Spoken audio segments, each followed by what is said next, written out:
विद्यार्थी मित्रांनो नमस्कार, मी कुशल क्षीरसागर आमच्या इनोव्हेटिव्ह व्ह्यू पब्लिकेशनच्या डिजिटल प्लॅटफॉर्मवर आपले सर्वांचे हार्दिक स्वागत करतो।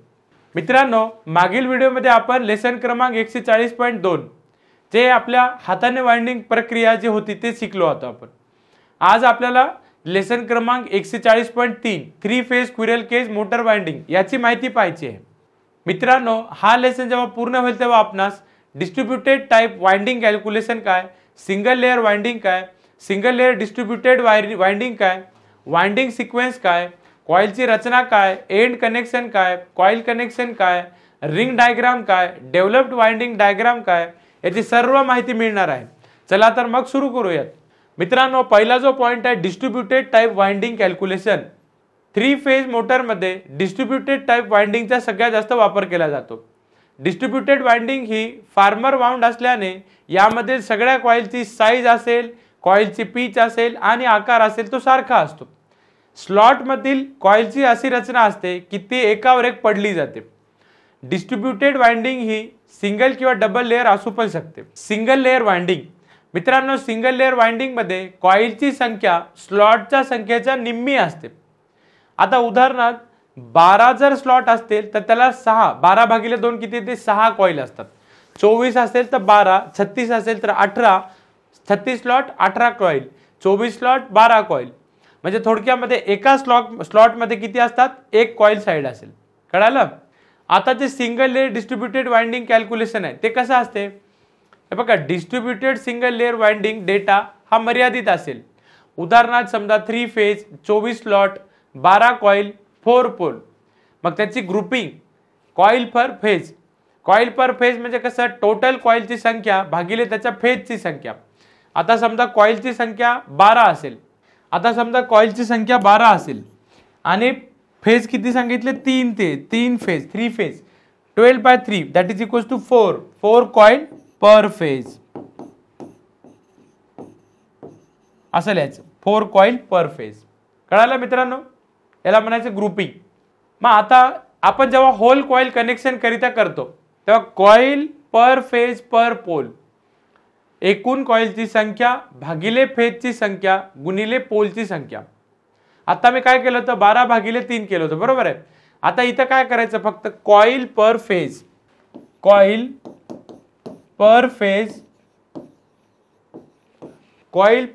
पर pole that is equals to what, 12 भागिले 3 गुणिले 4 म्हणजे हे किती झालं, 4 1 4 4 त्रिकम 12, हे 3 कॅन्सल झालं, इक्वल टू 1। एक coil per phase per pole हे झालं होल कॉइल करता। आता आपण जेव्हा हाफ कॉइलचा विचार करतो, हे होल कॉइल करता हे झालं। आता हाफ साठी काय करायचं, आपण कॉइलची संख्या कॉइल नंबर लिहितो, coil number per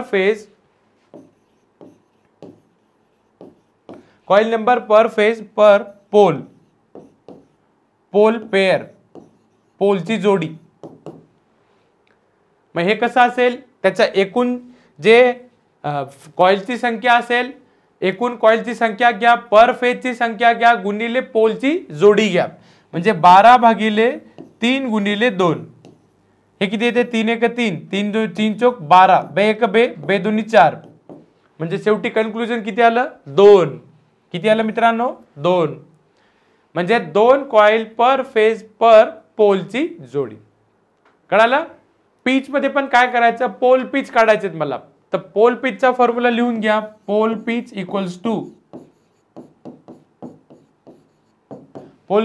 to what, total number of slots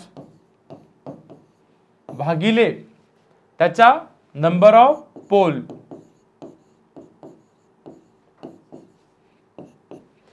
that is equals to what, समजा 24 असतील टोटल नंबर भागिले नंबर ऑफ पोल किती, 4 सकम 24, म्हणजे याचा अर्थ झाला pole pitch equal to 6 slots. कळालं का? लिहून घ्या व्यवस्थित। आता कॉइल पिच मध्ये काय सांगायचं की एसी वाइंडिंग मधील जे पण आपल्याला कॉइल पिच आणि पोल पिच आहे त्यांच्यामध्ये संबंध असतो. मग आता हा संबंध म्हणजे कसा, सगळ्यात आधी लक्षात ठेवा कॉइल पिच. कॉइल पिच म्हणजे पोल पिच, म्हणजे जे coil pitch equal to pole pitch पहिली कंडिशन असते. तिन्ही कंडिशन लिहून घ्या म्हणजे तुम्हाला आयडिया येईल. Coil pitch equal to pole pitch.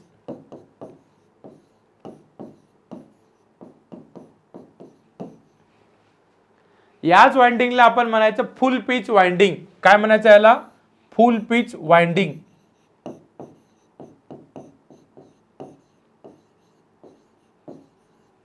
दुसरी कंडिशन लिहून घ्या. आता जसं coil pitch equal to pole pitch ही झाली पहिली कंडिशन. दुसरी कंडिशन असते कॉइल पिच लेस दॅन, म्हणजे छोटी कोणापेक्षा, पोल पिच पेक्षा. Pole pitch.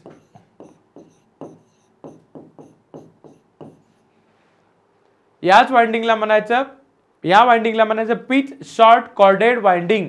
काय म्हणायचं त्याला, pitch short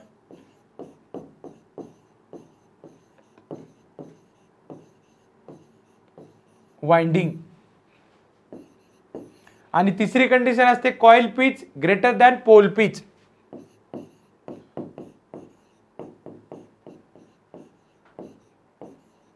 greater than pole pitch. आता याला काय म्हणायचं, जेव्हा कॉइल पिच ही पोल पिच पेक्षा मोठी असेल तर त्या वाइंडिंगला म्हणायचं fractional pitch long corded winding. काय म्हणायचं त्याला, fractional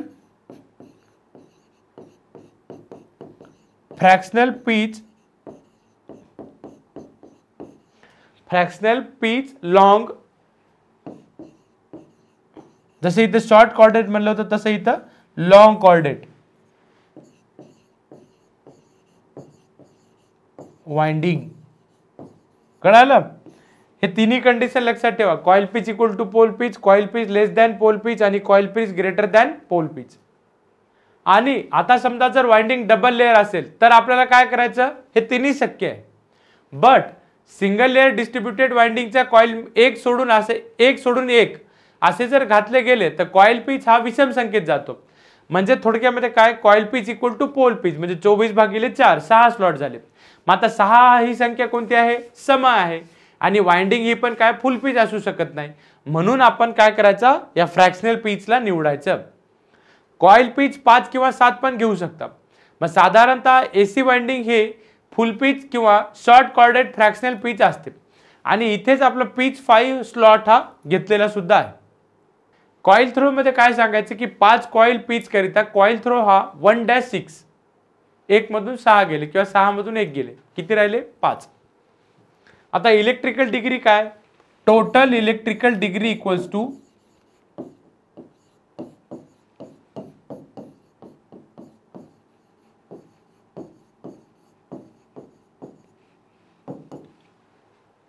(180) multiplied by number of pole.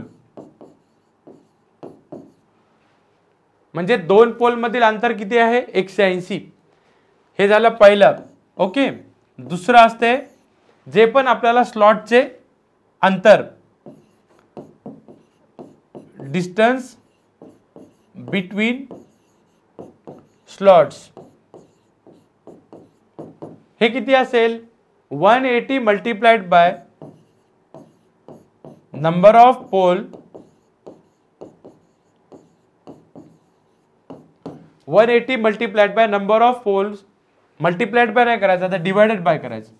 180 multiplied by number of pole divided by काय, डिवायडेड बाय स्लॉटची संख्या, नंबर ऑफ स्लॉट्स.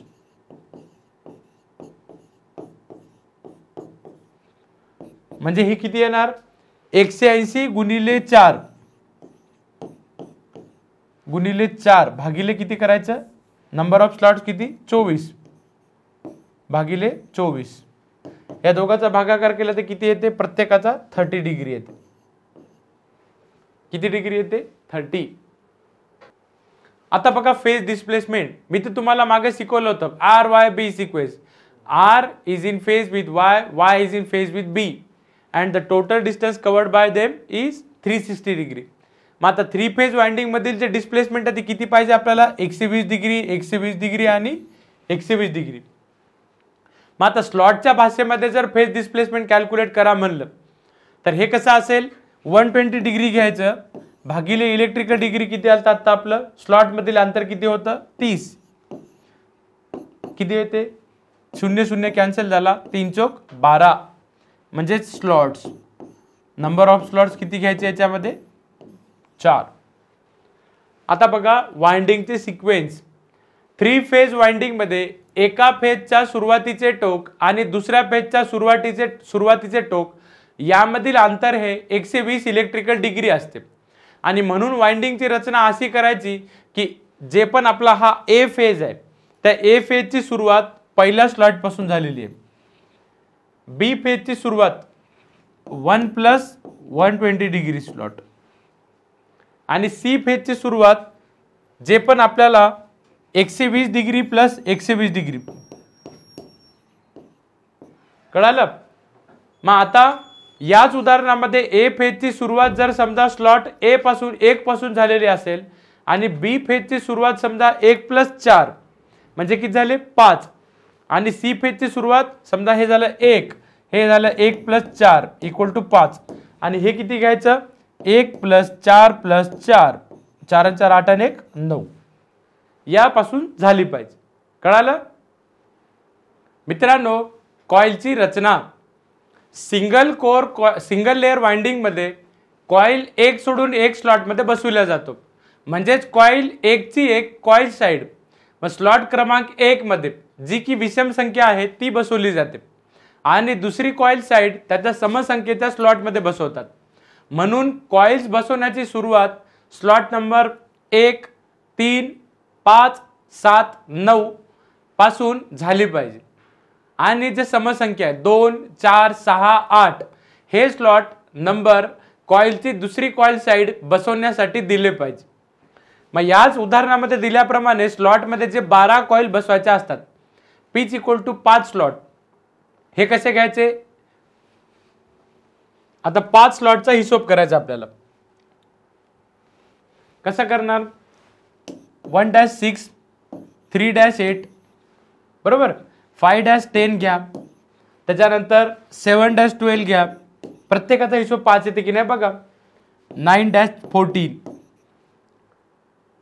11-16 13-18 घ्या 15-20 घ्या 17-22 घ्या 19-24 घ्या 21-26 घ्या आणि 23-28 म्हणजे डॅश जे बनलं ते ऍक्च्युअली ते काय मायनस कशातून केलं मायनस करा 5 यायला पाहिजे कळालं कारण की पिच ही 5 स्लॉटची आहे।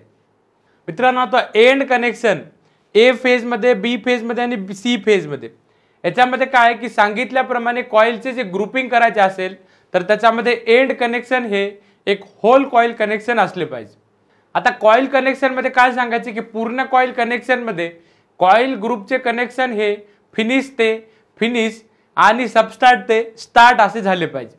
आता कॉइल्स ग्रुपमध्ये कनेक्ट करण्याच्या अनेक पद्धती आहेत मी काय केलेलं आहे तुम्हाला मेथड 1 आणि मेथड 2 असे 2 डायग्राम दाखवलेत पहिल्या आकृतीमध्ये एक पद्धत दाखवली दुसऱ्या आकृतीमध्ये दुसरी पद्धत बट जे तुम्ही जे निर्माण होणारे जे पोल रिंग आहेत ते डायग्राम आणि क्लॉक रूलच्या साहाय्याने तपासणे सुद्धा आवश्यक आहे।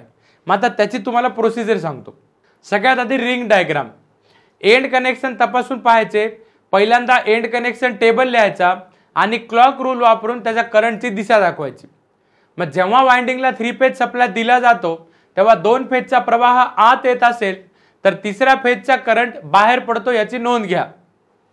एका आकृतीमधील जे पद्धतीचा संदर्भ आहे तो घ्यायचा दुसऱ्या आकृतीमध्ये कॉइल साइड मधील करंटची दिशा दाखवलेली आहे आणि आता जे स्लॉटची जी रचना आहे ती क्रमाक्रमाने करायची आणि बाणाच्या साहाय्याने स्लॉट मधील करंटची दिशा दाखवायची म्हणजे किती पोल निर्माण होतात हे सुद्धा आपल्याला दिसेल। डेव्हलप्ड वाइंडिंग डायग्राम स्लॉट मधील कॉइल्स साइड्स कॉइलचे एंड कनेक्शन आणि लीड टर्मिनेशनचे स्पष्ट चित्र हेच डेव्हलपमेंट वाइंडिंग डायग्राम मध्ये दिसते। मग एका याच्यामध्ये 24 slot 12 coil 4 pole 3 phase single layer distributed winding development diagram असं आपण इथे दाखवलेलं आहे. आता एखादं बास्केट किंवा डिस्ट्रीब्युटेड वाइंडिंग, बास्केट का म्हणलं कारण की त्याचा शेप हा बास्केट टाईप आहे. मग आता सगळं एखादं सिंगल फेज घ्या आणि 3 फेज डिस्ट्रीब्युटेड वाइंडिंग घ्या, ती सारखीच आहे. परंतु डिस्ट्रीब्युटेड वाइंडिंग 3 फेज मोटर करिता जास्त प्रचलित आहे. प्रत्येक ग्रुपमधील कॉइलची संख्या ही त्याच्या कॉइलची संख्या, फेजेसची संख्या आणि पोलच्या संख्या या सगळ्यावर अवलंबून असते. मग ग्रुपमधील कॉइल वाइंडिंग करताना वायर कट न करता वाइंडिंग करायची. कॉइल कनेक्शन, सोल्डरिंग आणि त्यालाच इन्सुलेटेड करण्याचा वेळ सुद्धा वाचतो. मग आता बेंच टाइप कॉइल वाइंडिंग जे आहे ते ड्रायव्हरवर बसवलेला वाइंडिंग जो हेड आहे तो डायग्राम मध्ये आपण दाखवलेला आहे. यामध्येच वायर ही त्याच्या शाफ्टवरील 6 चक्राभोवती गुंडाळली जाते. या डायग्राम मध्ये बघा, एक अंडाकृती किंवा गोल कॉइल तयार करण्यासाठी वाइंडर दाखवला आहे. लहान मोटरच्या कॉइल याच आयताकृतीमध्ये गुंडाळल्या जातात आणि नंतर दोन्ही समोरच्या बाजूचा मध्य ओढायचा आणि त्याला एक डायमंडचा आकार दिला जातो. सिंगल लेअर वाइंडिंग मध्ये जी कॉइलची संख्या आहे ती स्लॉटच्या संख्येच्या निम्मी असते. आता याचं उदाहरण बघा, समजा 24 स्लॉट आणि 12 कॉइल असेल तर वाइंडिंग ही सिंगल लेअरच असणार. मग आता सिंगल लेअर वाइंडिंग हीच दाखवलेली आहे आपण. मग आता याच्यामध्ये काय करायचं, जे कॉइल पिच आहे ती कशी असणार आहे, 1-6 कॉइल पिच.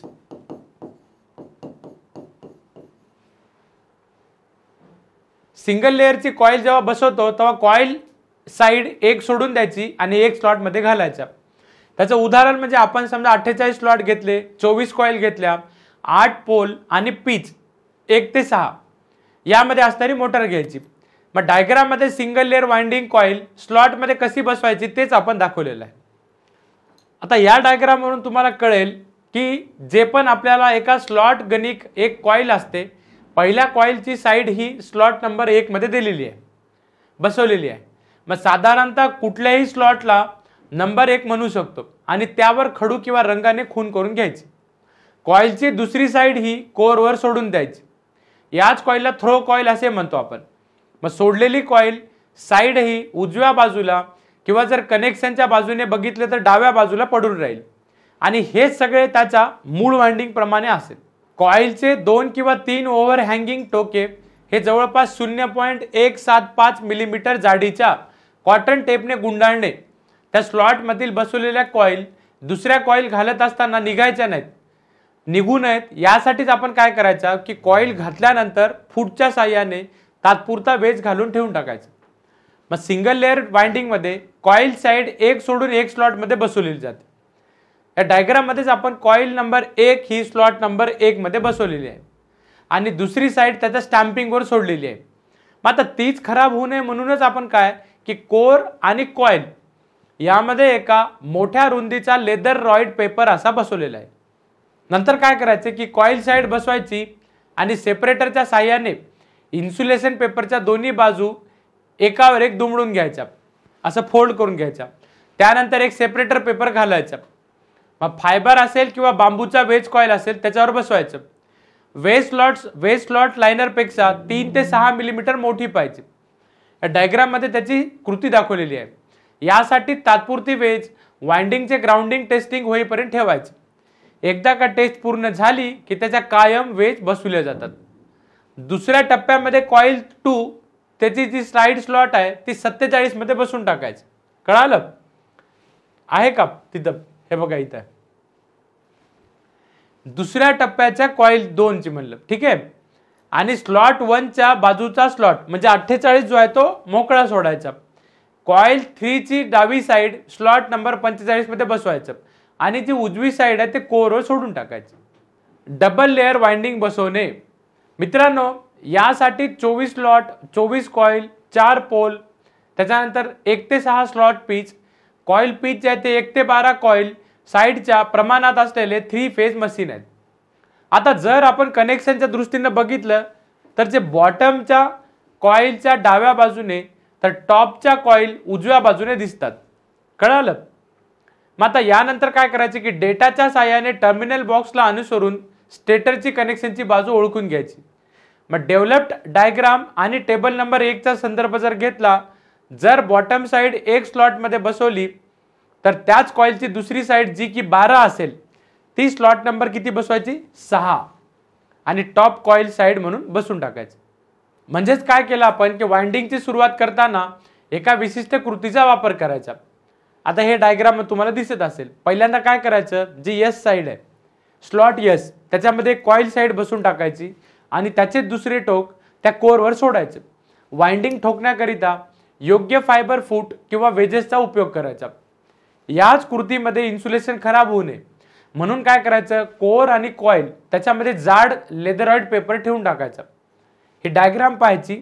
लेदरॉइड पेपरची लांबी 5 कॉइल साइड मावतील एवढी घ्यायची. आता जे पण डायग्राम मध्ये दाखवल्याप्रमाणे स्लॉट क्रमांक 4 असेल, 3 असेल, 2 असेल आणि 1 असेल ते क्रमशः कॉइल बसून टाकायचं आणि आकृतीमध्ये दाखवल्याप्रमाणे तात्पुरतं वेज बसून टाकायचं. सगळ्या कॉइलच्या दुसऱ्या बाजू कोरवर असू द्यायच्या, पण कोर आणि कॉइल त्यामध्ये लेदरॉइड पेपर ठेवून टाकायचा. मग याच थ्रो कॉइलच्या संरक्षणासाठी सगळ्या साइड्स कॉटन टेपने स्टेटरला बांधून ठेवून टाकायचा. लेदरॉइड पेपर कॉइल आणि कोर मध्ये ठेवल्याची खात्री करून घ्यायची. कॉइल सेपरेटरचा उपयोग एका स्लॉटमध्ये बसून कॉइल साइड ह्या वेगवेगळ्या असू शकतात आणि त्यांच्यामधील व्होल्टेज सुद्धा जास्त असू शकतात आणि म्हणून एका स्लॉट मधील जे बॉटम आणि टॉप कॉइल आहे ते साइड मध्ये कॉइल सेपरेटर टाकणे आपल्याला आवश्यक आहे. नंतर काय करायचं, तुम्ही एक घडी घातलेला जो सेपरेटर आहे किंवा मग योग्य लांबी रुंदी त्याच्या जाडीचा इन्सुलेशन पेपर घ्यायचा, टॉप आणि बॉटम कॉइल साइड मध्ये इन्सुलेशन म्हणून वापरायचं. डायग्राम मध्ये तेच केलं आपण. एक बॉटम कॉइल ऑइलने दाबून खालून त्याला खालून सेपरेटर सरकून टाकायचा आणि तोच सेपरेटर काय करायचा, त्या कोरच्या दोन्ही बाजूने 10 मिलीमीटरने पुढे आला पाहिजे. मित्रांनो, ओव्हरलॅपिंगच्या पद्धती जर बघितल्या तर या स्लॉटमध्ये तुम्हाला टोटल 24 स्लॉट दिसतात. मग या 24 स्लॉट मध्ये एक कॉइल साइड आहे, त्यामध्ये कॉइल साइड नंबर 47 बसवलेली आहे आणि त्याच कॉइलची दुसरी side bottom coil side number 9 वर एक टॉप कॉइल म्हणून बसवलेली आहे. याचप्रमाणे दुसरी कॉइल साइड 45 त्याच्या स्लॉट 23 मध्ये बसवायची आणि त्याच कॉइलची साइड 7 स्लॉट मध्ये म्हणजे 7 स्लॉट 4 मध्ये बसवायचा. अशा प्रकारे स्लॉट 6 पर्यंत कॉइल बसवायची आणि तेच करत असताना जेव्हा तुम्ही 10 स्लॉट पर्यंत पोहोचाल, जेव्हा तुम्ही 10 स्लॉट पर्यंत पोहोचाल तेव्हा तुम्हाला सेंटरला बांधलेल्या त्या थ्रो कॉइलची अडचण होऊ शकते. मग अशा वेळी त्याच थ्रो कॉइल सोडून आपण डायग्राम मध्ये दाखवल्याप्रमाणे त्याच्या विरुद्ध दिशेने त्याला बांधायचं. लेदरॉइड पेपर कॉइल आणि कोर मध्ये ठेवून टाकायचा. टेपने बांधत असताना स्लॉट जो आहे तो 6 मोकळा ठेवायचा म्हणजे सहज हात पोहोचेल. स्लॉट 6 मध्ये बॉटम कॉइल साइड 11 बसवायची, तसेच स्लॉट 11 मध्ये 22 कॉइल साइड टॉप म्हणून बसवायची. टॉप कॉइल साइड बसून झाल्यावर स्लॉट लाईन एकावर एक दुमडून घ्यायची आणि सेपरेटर आणि वेज पण बसून घ्यायचं. आता बांधलेला गुच्छ सोडून स्लॉट 10 मध्ये स्लॉट 5 ची मोकळी कॉइल टॉप कॉइल म्हणून बसवायची. अशाच प्रकारे स्लॉट क्रमांक 4 असेल, 3 असेल, 2 असेल, 1 असेल त्याच्या दुसऱ्या कॉइल साइड त्यांच्या अनुरूप जे आहे ते स्लॉट मध्ये बसून टाकायचं. मित्रांनो, ओव्हरहँग इन्सुलेशन काय की आता ओव्हरहँगिंग कॉइल्स मधील जे फेज इन्सुलेशन तयार करायचं असेल तर ते करण्यासाठी लेदरॉइड पेपर घेऊन टाकायचा आणि तो मूळ आकारासारखा अर्धचंदाकृती कापून टाकायचा आणि जो पण डेव्हलप डायग्राम नुसार कॉइल साइड 1 आणि 3 एका फेजने तर 5 आणि 7 दुसऱ्या फेजचे आणि 11 हे तिसऱ्या फेजचे आहेत. ह्याच कॉइल ओळखून कॉइल 3 आणि 5 तसेच 7 आणि 9 त्यामध्ये लेदरॉइड पेपर घालायचा. जर पेपर बसत नसेल तर प्रथम फायबर वेजच्या साहाय्याने जागा करून लेदरॉइड पेपर घालायचा आणि तेच करत असताना जास्त जोर लावायचा नाही. त्याने काय होईल, स्लॉट लाइनर इन्सुलेशन फाटून कॉइल स्टेटर कोरशी ग्राउंड होण्याची शक्यता असते. मित्रांनो, एंड कनेक्शनच्या बाबतीमध्ये काय सांगायचं की यामध्ये 3 प्रकारचे कनेक्शन आपल्याला करावे लागतात. पहिले कॉइल ग्रुपिंगसाठी कॉइल कनेक्शन करायचं, दुसरे कॉइल ग्रुप एका फेजमध्ये जोडायचं, तिसरे लीड वायर जोडायचं. त्याच क्रमाने एकामागून एक कनेक्शन करणे सोयीचे असते. कुठलेही कनेक्शन करण्यासाठी कॉइल एंड ओळखणे जरुरी आहे. शिवाय नवीन शिकणाऱ्यांना डेव्हलपमेंट डायग्रामचा आधार घेणे पण आवश्यक आहे म्हणजे कुठल्याही प्रकारचा गोंधळ होणार नाही. कॉइलची टोके पिळणे असेल, जोडणे असेल आणि इन्सुलेटेड असेल या कृती नेहमीप्रमाणेच आपण तयार करून घ्यायचे. हा तर विद्यार्थी मित्रांनो, अशा प्रकारे आज आपण डिस्ट्रीब्युटेड टाइप वाइंडिंग साठी कॅल्क्युलेशन काय, सिंगल लेयर वाइंडिंग काय, सिंगल लेयर डिस्ट्रीब्युटेड वाइंडिंग काय, वाइंडिंगची सिक्वेन्स कशी असते, कॉइलची रचना काय असते, एंड कनेक्शन्स काय असतात, कॉइलचे कनेक्शन्स काय असतात, रिंग डायग्राम काय असते, डेव्हलप्ड वाइंडिंग डायग्राम काय असते, असे सर्व पॉइंट पाहिले आणि तुम्हाला या सगळ्या पॉइंटवर होमवर्क सुद्धा करायचा आहे. हा तर विद्यार्थी मित्रांनो, अशा प्रकारे आज आपण 140.3 चा लेसन क्रमांक आणि 4 क्रमांक 140.3 आणि 140.4 3 फेज स्क्विरल केज मोटर आणि बास्केट व डिस्ट्रीब्युटेड वाइंडिंग याची माहिती पाहिली. पुढील व्हिडिओमध्ये आपण त्याच्या पुढची सिरीज म्हणजे लेसन क्रमांक 140.5 3 phase induction motor winding single layer याची माहिती पाहणार आहोत. तेव्हा तर मित्रांनो, भेटूयात आपल्या पुढील व्हिडिओमध्ये आणि आमचा हा व्हिडिओ आवडल्यास लाईक करायला, शेअर करायला विसरू नका व आमचे जे यूट्यूब चॅनल आहे IVVP ऑनलाईन या यूट्यूब चॅनलला नेहमी सबस्क्राईब करा. बेल आयकॉनमधील ऑल नोटिफिकेशनला क्लिक करा जेणेकरून नवनवीन व्हिडिओची माहिती आपणापर्यंत पोहोचेल. तोपर्यंत धन्यवाद.